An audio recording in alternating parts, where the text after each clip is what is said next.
ನನ್ನ ಹೆಸರು ಬೃಂದ. ನಾನು ಸಂಗೊಳ್ಳಿ ರಾಯಣ್ಣ ಮತ್ತು ಸೇವಕ ಪತ್ರ ಮಾಡುತ್ತೇನೆ. ನನ್ನ ಹೆಸರು ದೀಪ್ತಿ. ನಾನು ರಾಣಿ ಚೆನ್ನಮ್ಮ ಪಾತ್ರ ಮಾಡುತ್ತಿದ್ದೇನೆ.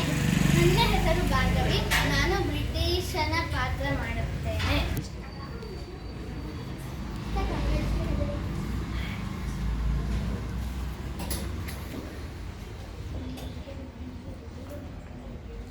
ರಾಣಿ ಚೆನ್ನಮ್ಮ, ಬ್ರಿಟಿಷ್ ಕಂಪನಿಯ ಮಾಲೀಕನು ನಿಮ್ಮೊಂದಿಗೆ ಮಾತನಾಡಲು ಬಂದಿದ್ದಾರೆ. ನಿಮ್ಮ ಅಪ್ಪಣೆ ಇದ್ದರೆ ಒಳಬರಲು ಬಿಡುತ್ತೇನೆ. ಅಪ್ಪಣೆ ಇದೆ.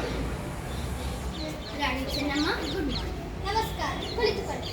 ಬಂದ ಕಪ್ಪ ಕೇಳಿದ್ದೇವೆ. ಏನು ಕಪ್ಪ? ನಿಮಗೇಕೆ ಕೊಡಬೇಕು ಕಪ್ಪ? ನೀವೇನು ಅಣ್ಣ ತಮ್ಮಂದಿರೇ, ನೆಂಟರೇ, ಇಷ್ಟರೇ ಅಥವಾ ದಾಯಾದಿಗಳು? ನಿಮಗೇಕೆ ಕೊಡಬೇಕು ಕಪ್ಪ? ನೀವೇ ಮೋಡ ಮಳೆ ಸುರಿಸುತ್ತದೆ, ಭೂಮಿ ಬೆಳೆ ಬೆಳೆಯುತ್ತದೆ. ನಿಮಗೇಕೆ ಕೊಡಬೇಕು ಕಪ್ಪ? ನೀವೇನು ಹುತ್ತೀರಾ, ಬಿತ್ತೀರಾ, ನೀರು ಹಾಯಿಸಿ ನಾಟಿ ನೆತ್ತೀರಾ? ನಿಮಗೇಕೆ ಕೊಡಬೇಕು ಕಪ್ಪ? ನಿಮಗೆ ಇಷ್ಟೊಂದು ಗರ್ಭವೇ? ಈ ರೀತಿಯ ಶಕ್ತಿನಿಂದಲೇ ಮೈಸೂರು ಮಣ್ಣು ಪಾಲಾಯಿತು. ಅದು ನಿಮ್ಮ ವೀರತ್ವದಿಂದಲ್ಲ, ನಿಮ್ಮ ವ್ಯಂಜನೆಯಿಂದ. ಒಬ್ಬರಿಂದ ಇನ್ನೊಬ್ಬರಿಗೆ ಎತ್ತಿ ಕಟ್ಟು ಹಾಕುತ್ತಾ ಇಡೀ ಹಿಂದೂ ದೇಶವನ್ನೇ ಮುಳುಗಿಸುತ್ತಿರುವ ನರಿಯ ಜಾತಿಯಲ್ಲವೇ ನೀವು? Insult, insult. ರಾಣಿ ಚೆನ್ನಮ್ಮ, ಇದಕ್ಕೆ ತಕ್ಕ ಪರಿಣಾಮ ಎದುರಿಸಬೇಕಾಗುತ್ತದೆ.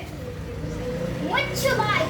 ತಾಯನಾಗೆ ಬಂದು ತಾಯಿಗೆ ಎದುರು ಮಾತಾಡುವಷ್ಟು ಸೊಕ್ಕ ನನಗೆ. ಒಬ್ಬ ಸೇನಾಧಿಪತಿಯಾದ ನಿನಗೆ ಇಷ್ಟೊಂದು ಸೊಕ್ಕ? ತಾಯಿಗೆ ಮತ್ತು ತಾಯಿಯ ವಿಷಯಕ್ಕೆ ಬಂದರೆ ಸ್ವಾಭಿಮಾನ ಕೆರಳುತ್ತದೆ. ಈ ಭಾರತ ಬಿಟ್ಟು ತೊಲಗಿ. Thank you.